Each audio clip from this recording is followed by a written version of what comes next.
So hello guys, welcome back to my channel अर्थशास्त्र की नगरी। सो गाइज, जैसे कि आपने थंबनेल के अंदर देख ही लिया है, जी हाँ, आज हम बात करने वाले हैं बिहार बोर्ड के वायरल सब्जेक्टिव क्वेश्चन के रिगार्डिंग, जिनकी एग्ज़ाम में आने की पॉसिबिलिटी जो है वो कहीं ज़्यादा है। मेरे भाई, अगर आप बिहार बोर्ड से बिलोंग करते हैं और आपका भी 8 तारीख को इंटर का एग्ज़ाम है, तो आप इन क्वेश्चनों को बहुत ही अच्छे से प्रिपेयर कर सकते हैं, क्योंकि इन क्वेश्चन के आने की पॉसिबिलिटी जो है वो एग्ज़ाम में कहीं ज़्यादा है। ठीक है, इससे प्रीवियस में आपको 30 क्वेश्चन ऑलरेडी बता चुका हूँ। आई होप आपने जो है वो बहुत ही अच्छे से लर्न कर लिए होंगे। अगर आपने वीडियो नहीं देखी है तो प्लेलिस्ट बनी हुई है, वहाँ पे जाके आप वीडियो को देख सकते हैं और उन क्वेश्चन को लर्न कर सकते हैं। आज हम बात करने वाले हैं अगले क्वेश्चंस के रिगार्डिंग। तो क्वेश्चन नंबर 31 में कहता है कि जी मांग के नियम की व्याख्या कीजिए। तो सिंपल सी बात है, अन्य सभी बातें सामान्य रहने पर कीमत और मांग में विपरीत संबंध होता है। कीमत बढ़ने पर मांग घटती है, कीमत घटने पर मांग बढ़ती है। क्वेश्चन नंबर 32 में कहता है कि कुल उत्पादन और औसत उत्पादन का मतलब क्या होता है।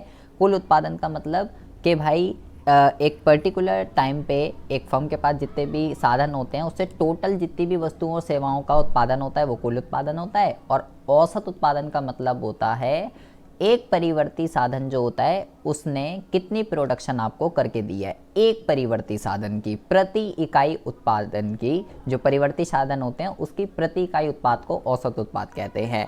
अल्पकालीन औसत लागत वक्र जो है वो यू आकार का क्यों होता है। गाइज, एक बहुत ही ज़्यादा इम्पॉर्टेंट और रिपीटेड क्वेश्चन है एग्जाम के पॉइंट ऑफ व्यू से। चाहे वो एमसी कर्व का पूछे, चाहे वो एसी कर्व का पूछे, आपको ये ध्यान रखना है परिवर्तनशील अनुपात के प्रतिफल का जो नियम है वो एमसी और एसी वक्रों के यू आकृति का कारण होता है।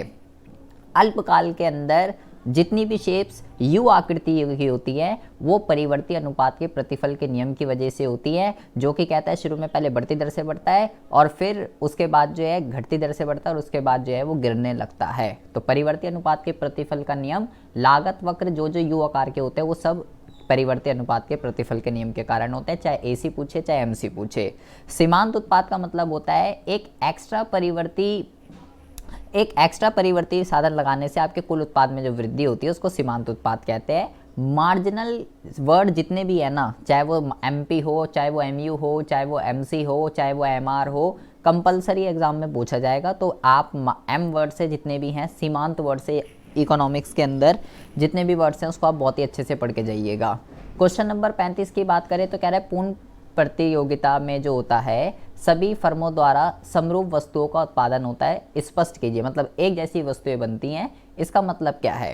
कह रहा है जी पूर्ण प्रतियोगिता में सभी फर्में जो हैं वो सभी समरूप वस्तु जो है का उत्पादन करती है, क्योंकि पूर्ण प्रतियोगिता बाजार एक ऐसी स्थिति होती है जिसमें एक समान वस्तु के बहुत सारे क्रेता और विक्रेता होते हैं। इसके अंतर्गत सभी फर्म एक ही तरीके की समरूप वस्तुओं का उत्पादन करती है। क्रेता और विक्रेता बाजार की कीमत को जो है वो प्रभावित नहीं कर पाते। यही कारण है कि पूर्ण प्रतियोगिता बाजार में जो वस्तु होती है वो एक ही कीमत पर प्रचलित रहती है, जिसके कारण समरूप वस्तु का उत्पादन करना पड़ता है। किसी कारक का सीमांत उत्पाद मूल्य जो है वो क्या है, ठीक है। Marginal MRP of a factor, ये आपसे पूछ रहा है एमआरपी ऑफ अ फैक्टर जो है वो क्या होता है, ठीक है। तो एमआरपी जो है, एक एमआरपी का जो मतलब होता है कि एक एक्स्ट्रा लेबर लगाने से उसने टोटल कितनी इंक्रीमेंट करी है टीपी के अंदर, वो तो सीमांत उत्पाद है, लेकिन उसकी वजह से रिवेन्यू के अंदर कितना इंक्रीमेंट हुआ है वो जो है एमआरपी कहलाता है। इसके अलावा अगर हम बात करें सकल घरेलू उत्पाद को परिभाषित कीजिए, तो ये सिंपल है, एक साल के अंदर अंदर प्राथमिक द्वितीयक तृतीयक क्षेत्र ने जितनी भी वस्तुओं सेवाओं का निर्माण किया है अंतिम वस्तु का, वो जो है जीडीपी कहलाता है। बाजार कीमत पर सकल घरेलू उत्पाद का मतलब कि जो गुड्स एंड प्रोड्यूस हुए उनकी मार्केट वैल्यू, उनका बाजार कीमत जो है वो क्या है, वो जीडीपी एट एमपी कहलाता है। बाजार कीमत पर शुद्ध घरेलू उत्पाद, देखो ये 8 तरीके के वर्ड होते हैं, जीडीपी, जीएनपी, एनएनपी, तो इनको आप बहुत ही अच्छे से पढ़ लीजिएगा। अब यहाँ पे लिखा है एनडीपी एट एमपी का मतलब बताइए कि मतलब कि एक घरेलू सीमा के अंदर जितनी भी वस्तुओं सेवाओं का निर्माण हुआ है उनकी बाजार मूल्य क्या है, इसमें मूल्यह्रास शामिल नहीं है, ठीक है। तो ये 8 वर्ड होते हैं, इनमें 8 का सबका मीनिंग जरूर पढ़ के जाइएगा, 1-2 मार्क्स में एग्जाम में कई बारी जो है ये पूछा जाता है।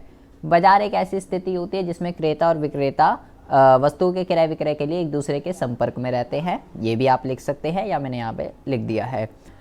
बाजार कीमत पर एनएनपी एट एमपी और एनएनपी एट एफसी, इन दोनों में क्या अंतर है, वो बाजार कीमत को प्रदर्शित कर रहा है और ये कारक लागत को प्रदर्शित कर रहा है, बस यही डिफरेंस है और कुछ डिफरेंस नहीं है। इसमें इनडायरेक्ट टैक्स अप्रत्यक्ष कर, शुद्ध अप्रत्यक्ष कर सम्मिलित होता है, इसमें शुद्ध अप्रत्यक्ष कर सम्मिलित नहीं होता है। ठीक है, ये जो है आप इसके अंदर लिख सकते हैं, ये बहुत ही इंपॉर्टेंट है। मैं 8 वर्ड आपको बता रहा हूँ, तो ये 8 वर्ड एग्जाम में कई बार पूछे जाते हैं।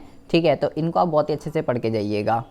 आय का चक्रीय प्रवाह क्या होता है? ये वास्तविक और मौद्रिक प्रवाह का योग होता है। इसमें वस्तु, सेवा और मुद्रा का जो प्रवाह होता है वो आय का चक्रीय प्रवाह कहलाता है। ठीक है, व्यक्तिक प्रोज्य आय क्या होती है? व्यक्तिक प्रोज्य आय वह आय होती है जो व्यक्तियों को सभी स्रोतों से प्राप्त होती है तथा सरकार द्वारा आपित करों के भुगतान के बाद व्यक्ति के पास बचती है। मतलब पहले जो हमारे को इनकम मिलती है उसमें से, उस इनकम में से जितना भी हमें सरकार को टैक्स देना होता है, अगर हम उसको वो माइनस कर देते हैं तो हमारे पास व्यक्तिक प्रोज्य आय बचती है। टैक्स देने के बाद जो इनकम बचती है उसको व्यक्तिक प्रोज्य आय कहते हैं।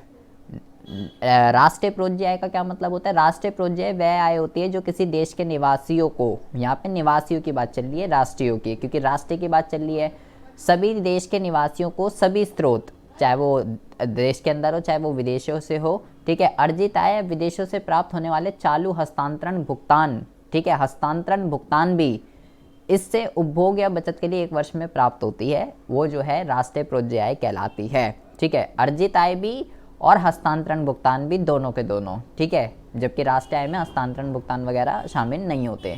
दोहरी गणना की समस्या क्या होती है? जब किसी भी चीज़ को हम जो है, किसी भी वस्तु को जब 2 बारी कैलकुलेट कर लेते हैं तो वो दोहरी गणना की समस्या होती है। ऐसा तब होता है जब अंतिम और मध्यवर्ती वस्तु में भेद करने में विफल हो जाते हैं। जीएनपी क्या है कि ग्रॉस नेशनल प्रोडक्ट क्या होता है? भाई सिंपल सी बात है, यहाँ पे बात चल रही है एनपी की। ठीक है, एनपी की यहाँ पे बात चल रही है, तो यहाँ पे आप लिख सकते हैं कि जीडीपी एट एमपी। ठीक है, और यहाँ पे जो है ये थोड़ा यहाँ पे मैं यहाँ गलत हो गया है, नहीं ठीक है, यहाँ पे बिल्कुल ठीक लिखा हुआ है। ये आप लिख सकते हैं कि भाई ये जो है जीडीपी एट एमपी और प्लस विदेशों से शुद्ध साधन आय, इसका जो है क्या होती है? इसका जो है योग होती है। ये आप लिख सकते हैं। यहाँ पे 8 वर्ड हैं ये। ठीक है, तो ये 8 के 8 वर्ड आपको बहुत ही अच्छे से पढ़ के जाने हैं। आय के चक्रीय प्रवाह के 2 क्षेत्रीय मॉडल क्या हैं? जिसमें केवल देखो, एक होता है 2 सेक्टर मॉडल, एक होता है 3 सेक्टर मॉडल, एक होता है 4 सेक्टर मॉडल। 2 में केवल 2 बंदे होते हैं, एक उपभोक्ता एक उत्पादक। 3 में सरकार भी आ जाती है और चौथे में विदेशी क्षेत्र भी आ जाता है। सर इंजेक्शन और लीकेज क्या होता है? ये बहुत ही इंपॉर्टेंट है। ठीक है, इसकी मैंने वीडियो भी बना रखी है, डिफरेंस भी इसके ऊपर आ जाता है।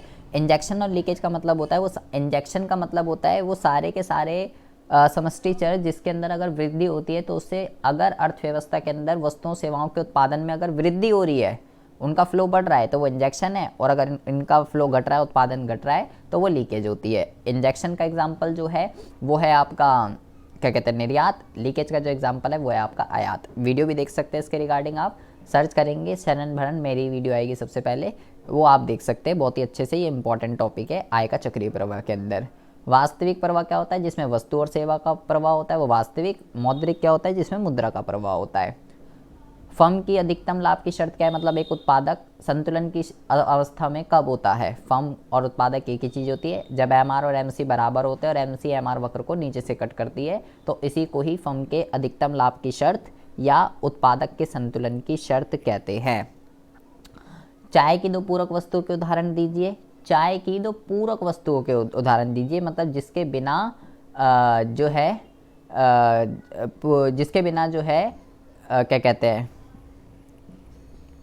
चाय नहीं बन सकती है। ठीक है, दूध लिख सकते हो, चीनी लिख सकते हो, ये आप यहाँ लिख सकते हो, यहाँ पे दूध और चीनी लिख सकते हो आप। ठीक है, दूसरा है कुल स्थिर लागत एफ कुल परिवर्ती लागत जो है, इनका वक्र बताना है। तो स्थिर लागत वो होती है जो उत्पादन बढ़ने पर या घटने पर बढ़ती है, घटती नहीं, वो स्थिर रहती है, एक्स अक्ष के समांतर होती हैं। और परिवर्ती लागत उत्पादन बढ़ने पर बढ़ती है, उत्पादन घटने पर घटती है, और उत्पादन 0 होने पर 0 हो जाती है। तो ये यहाँ से शुरू होती है। तो दोनों के वक्र आप यहाँ से पढ़ सकते हैं। पूर्ण प्रतियोगिता में मांग वक्र कैसा होता है? तो जो AR वक्र होता है वही मांग वक्र होता है, और पूर्ण प्रतियोगिता में AR, MR और P सब आपस में बराबर होते हैं, एक्स अक्ष के समांतर होते हैं, इसलिए इसका जो मांग वक्र है वो भी इसी तरीके का बनता है। ठीक है, एक पूर्ति वक्र द्वारा एक पूर्ति वक्र चित्रित करें जिसकी लोच जो है वो इकाई हो। मतलब जब पूर्ति की लोच की श्रेणियां मैंने आपको बता रखी है, 5 तरीके की होती है, तो कह रहा है हमें ऐसी बतानी है जिसमें एक ऐसा डायग्राम बनाना है जिसमें ई जो है वो 1 हो। तो जब 1 होता है बिल्कुल इक्विलिब्रियम से स्टार्ट होता है, और 45 डिग्री का जो है 45 डिग्री का जो है एंगल बनता है। ठीक है, तो ये आप जो है ये सारे के सारे क्वेश्चन आप जो है प्रिपेयर कर सकते हैं। आई होप आपको जो है बहुत ही अच्छे से समझ में आ गए होंगे कि भैया जो शॉर्ट क्वेश्चन आने वाले हैं आपके 2 मार्क्स में वो कैसे कैसे आ सकते हैं और कैसे कैसे आ सकते हैं और क्या क्या आपको उसके आंसर जो है वो लिखने हैं। ठीक है जी, तो मिलते हैं आपसे नेक्स्ट वीडियो में ऐसे इंटरेस्टिंग टॉपिक के साथ। तब तक के लिए have a good day, bye bye, take care.